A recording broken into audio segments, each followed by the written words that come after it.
Millionlab playerlar Minecraftda koordinatalardan foydalanishadi, lekin hech kim bir narsani so'ramaydi. Nega? Nega Minecraft sizning joylashuvingizni har soniyada biladi? Va eng muhimi, bu ma'lumot kim uchun? Va aytgancha, men YouTube'ga qaytdim. Bugungi videoda esa Minecraftdagi eng sirli narsalardan birining sirlarini ochishga harakat qilaman. Koordinatalar. Ko'pchilik uchun bu oddiy sonlar, lekin agar chuqurroq o'ylasangiz, ular juda ham qo'rqinchli. Tasavvur qiling, siz yangi dunyo yaratasiz, atrof bo'sh, hech kim yo'q, lekin o'yin sizning aniq joylashuvingizni biladi. Go'yo kimdir sizni kuzatayotgandek. Normal dunyoda koordinata bo'lishi uchun tracking sistema kerak: GPS, monitor, sun'iy kuzatuv. Minecraftda esa bu sistema allaqachon mavjud va u doim ishlab turadi. Siz yugurasiz, yashirinasiz, hattoki o'lsangiz ham o'shanda ham sizning oxirgi joylashuvingiz saqlanib qoladi. Nega? Nega dunyo sizni unutmaydi? Endi boshqa detalga qarang.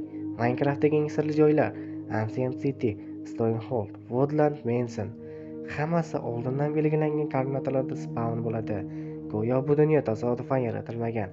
Hammasi oldindan yozilgandek. Kod, sistema, simulyatsiya va mening teoriyamga ko'ra, Minecraftdagi koordinatalar playerlar uchun emas, ular sistema uchun, sizning harakatingizni kuzatish uchun.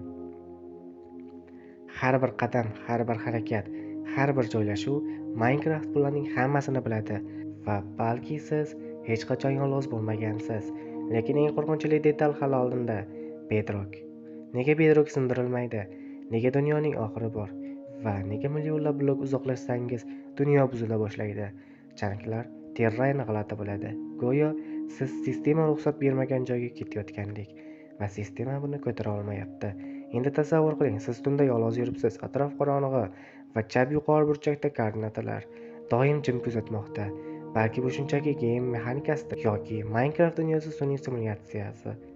Koordinatalar esa uning kuzatuv sistemasi bo'lishi mumkin. Va ehtimol biz playerlar emasmiz, biz test subyektimiz. Umid qilamanki, men o'z fikrimni sizlarga tushuntira oldim. Sizlar esa o'z savolingizga javob oldingiz deb umid qilaman. Xullas, keyingi video nima haqida bo'lsin yoki nima haqida bilgingiz kelyapti, hammasini izohlarda yozib keting. Qanday savol, qanday fikrdasiz bu video haqida, hammasini yozib keting, men o'qib chiqaman. Keyingi videoda ko'rishguncha sog' bo'ling, salomat bo'ling. Xullas, ko'rishguncha. Va aytgancha, Telegram kanaliga ham obuna bo'ling.